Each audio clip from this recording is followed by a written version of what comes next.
हम लोग सीखने वाले हैं लसा और मसा, लेकिन किस विधि से? अभाज्य किस विधि से?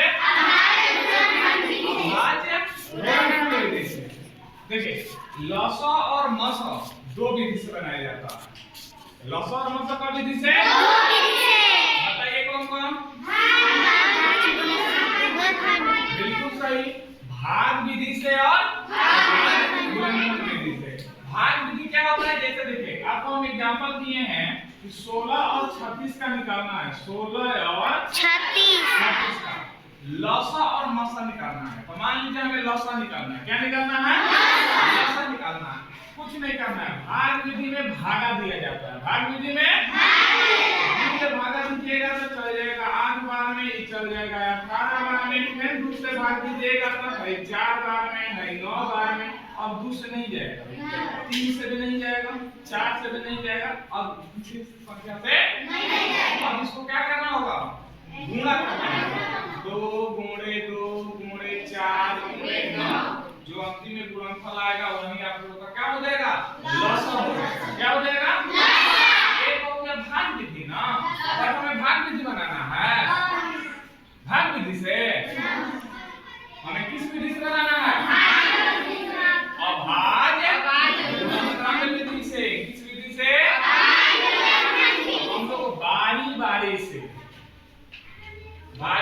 से मतलब पहले 16 का अभाज्य गुणनखंड निकालेंगे, उसके बाद 36 का अभाज्य गुणनखंड निकालेंगे, और कोई संख्या होता उसका भी हम लोग निकालते हैं, और कोई संख्या होता उसको भी निकालते हैं। लेकिन हमारे यहाँ केवल 2 संख्या दिया है, एक है 16 और एक है 36। तो हम सबसे पहले निकालेंगे 16 का चीज अभाज्य गुणनखंड विधि। गुणनखंड अभाज्य गुणनखंड हमें 16 का अभाज्य गुणनखंड निकालना है। तो किसी भी संख्या का अभाज्य गुणनखंड निकालना है, कुछ नहीं करना है। जिस संख्या का निकालना है आप उसको लिख लीजिए, अब इसको तोड़ दीजिए। क्या कर रहा है? गुणनखंड मतलब एक गुणा करके लिखा हुआ है, इसको आप खंड कर दीजिए, टुकड़ा कर दीजिए। क्या कर देना है? टुकड़ा कर देना है। किसमें किस किस संख्या से गुणा किया गया है? इसमें किस किस संख्या से गुणा किया गया है? तो जब हम टुकड़ा करेंगे तो देखिए पहले हम 2 से भाग देंगे तो 8 बार में, फिर 2 से भाग देंगे तो 4 बार में, फिर 2 से भाग देंगे तो 2 बार में। तो जब हम इसको टुकड़ा किए तो क्या क्या मिला है बताइए? 2 गुणे 2 और कुछ है नहीं।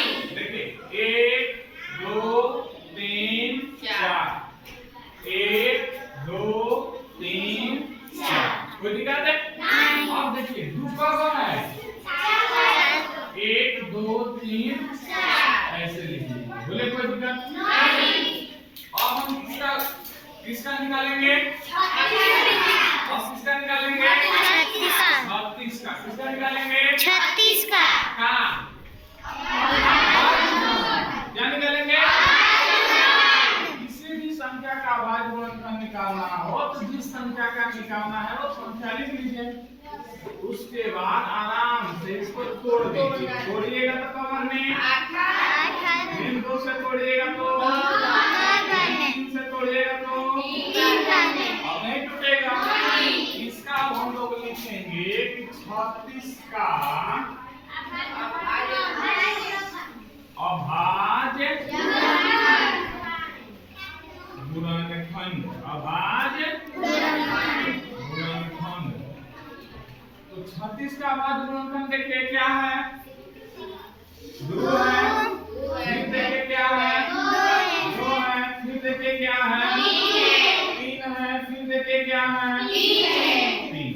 अब इसको हम मिटा देते हैं, कोई दिक्कत नहीं। अब हम ध्यान से देखिए, मतलब इसको 36 का गुणनखंड है, इसको फिर गुणा कीजिएगा तो यही मिल जाएगा। जैसे देखिए 2 दूनी 4, 4 तियां 12, 12 तियां 36, मिल गया कि नहीं? गुणा कीजिएगा तो फिर वही आ जाएगा। और इसको हम तोड़ दिए हैं, इसमें का से गुणा किया गया था, तो मालूम चला था कि 2 से गुणा किया गया था, फिर 2 से, फिर 3 से।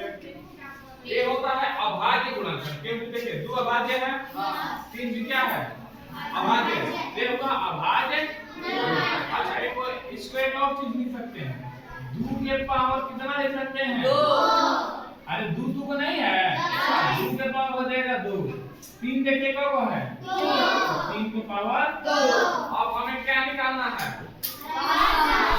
लसम, यानी लघुत्तम समापवर्तक। ठीक है, तो हम लिखेंगे क्या करने का? 16 और 36, 16 और 36 का क्या चीज है? लसा। क्या चीज है? लसा। 16 और 36 का लसा निकालेंगे तो कैसे निकालेंगे? ध्यान दीजिए, लसा में सबसे बड़ा घात वाला लिया जाता है, बड़ी संख्या लिया जाता है। अच्छा देखिए एक चीज और, इसमें 2 है तो इसमें भी 2 है, इसमें 3 है तो इसमें 3 है। नहीं है तो करने के लिए हम ऐसे अपना मन से लिख देंगे, अपना मन से, ताकि वह में रहो।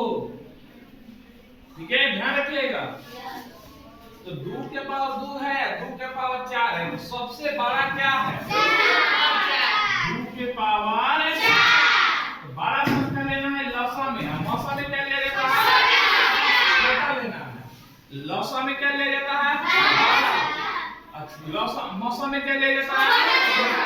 ध्यान रखिएगा। ठीक है, मतलब 12 में लसा में लेना है, मतलब बड़ी घात वाला, मौसा में लेना है छोटी घात वाला।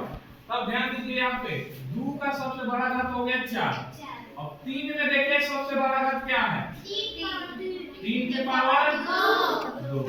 अब देखिए 2 के पावर 4 का मतलब होता है कि 2 के 4 बार गुणा, तो हाई हो गया 1 बार, फिर देखिए 2 बार, फिर हो गया 3 बार, फिर हो गया 4, हो गया ना? इसका मतलब होता है कि 3 के क बार? 2 बार। 2 बार। देखिए 1 बार, फिर हम एक बार कर देते हैं 2 बार, और गुणा कर दीजिए, आंसर आ जाएगा। तो देखिए 2 दूना 4 दूना 8, 4 दूना 8 दूना 16, 16 तियां 48, 48 ले फिर 3 ले गुणा कर दीजिए, एकदम आराम से गुणा कीजिए। 48 ले और 3 से, और 3 के 24 के 4, 2 हाथ से 3 12 2 14। देखिए कितना हो गया? इसको डायरेक्ट भी आप लोग कर सकते हैं। कैसे? ध्यान दीजिए, 2 दूना 4 दूना 8 दूना 16, यहाँ तक 16 हो गया। इधर देखिए 53 के 9, इधर आया तो 16, इधर आ गया 9, तो 16 नामक 44 यानी 144 होता है ना? आप ऐसे भी गुणा कर सकते थे 100। ये हमारा हो गया लसम। ठीक है, हो गया हमारा लसम। लेकिन कोई पूछ लेगा क्या चीज है? मौसा। कोई क्या कहेगा? मौसा। मौसा निकालने के लिए क्या करना है? एकदम आसान है, आसान है एकदम। किसका किसका मौसा निकालना है? 16 और 36 का चीज मौसा। क्या निकालना है? महत्तम समापवर्तक। अभी तुरंत आप आएंगे। लसा निकालने के लिए सबसे बड़ी घात, मौसा निकालने के लिए, मौसा निकालने के लिए, मौसा निकालने के लिए, मौसा निकालने के लिए सबसे छोटी घात। तो देखिए 2 में सबसे छोटा क्या है? 2 के पावर 2 गुणे।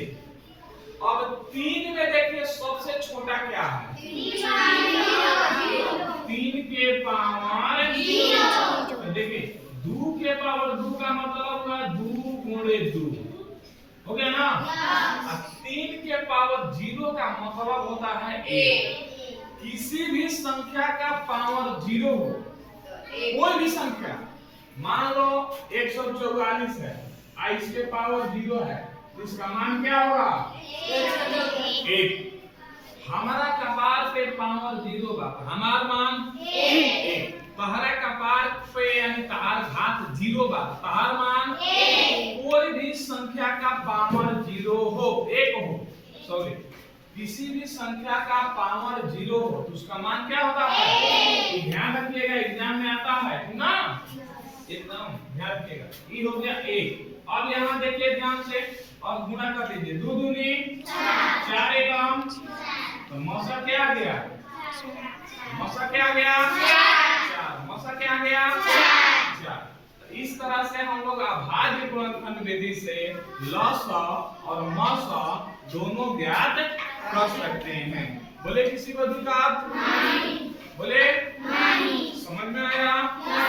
चलिए उतार लीजिए।